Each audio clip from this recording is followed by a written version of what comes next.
భారత పరిశ్రమల సమాఖ్య జాతీయ కౌన్సిల్ సమావేశం హైదరాబాద్లో ఘనంగా జరిగింది.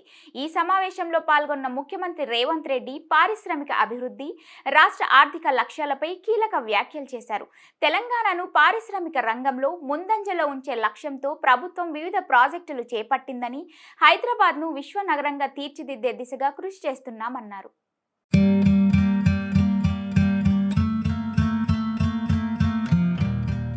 ఫ్యూచర్ సిటీ పేరుతో హైదరాబాద్ను New York, London, Tokyo, Seoul, Dubai వంటి నగరాలకు పోటీగా తీర్చిదిద్దటమే ప్రభుత్వ ప్రధాన లక్ష్యమని సీఎం రేవంత్ రెడ్డి అన్నారు. రాష్ట్రం మీకు అత్యుత్తమ ఈజ్ ఆఫ్ డూయింగ్ బిజినెస్ అందించేందుకు సిద్ధంగా ఉందని ఆయన తెలిపారు.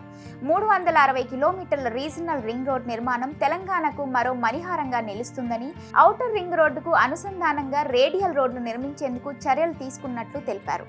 ఆర్ఆర్ఆర్ చుట్టూ pharma, life sciences, aerospace, defence, EV, solar power పరిశ్రమలు అభివృద్ధి చేయాలని ప్రణాళిక రూపొందించినట్టు చెప్పారు. రోడ్డు వెంట రైల్వే కనెక్టివిటీ కోసం ప్రధాని నరేంద్ర మోదీకి అభ్యర్థన పంపినట్టు వెల్లడించారు. హైదరాబాద్ను కాలుష్య రహిత నగరంగా అభివృద్ధి చేయడంపై ప్రభుత్వం దృష్టి సారించిందని చెప్పారు.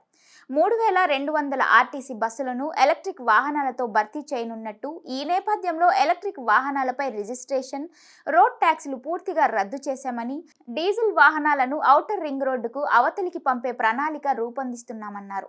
దీంతో పాటుగా మూసీ నదిని పునరుజ్జీవింపజేసే 55 కిలోమీటర్ల ప్రాజెక్టు ఇప్పటికే ప్రారంభమైందని తెలిపారు.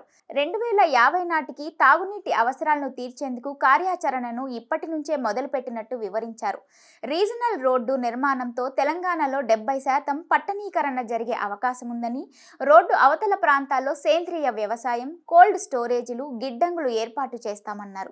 చైనా తరహాలో ప్రత్యేక క్లస్టర్లు, light city, marble city, granite city, furniture city వంటి ప్రాజెక్టుల అభివృద్ధి జరుగుతుందని వెల్లడించారు. సముద్ర తీరం లేని తెలంగాణలో డ్రై పోర్ట్ ఏర్పాటు ముఖ్యమని, మచిలీపట్నం పోర్టుతో ప్రత్యేక రహదారి, రైల్వే కనెక్టివిటీని ప్రతిపాదించినట్టు చెప్పారు. యువతకు ఉద్యోగ, ఉపాధి అవకాశాలు మెరుగుపరచడం ప్రధాన లక్ష్యమని చెప్పారు. చైనా +1 వ్యూహం కింద హైదరాబాద్ను ప్రపంచ పెట్టుబడుల కేంద్రంగా తీర్చిదిద్దేందుకు చర్యలు తీసుకుంటున్నామన్నారు.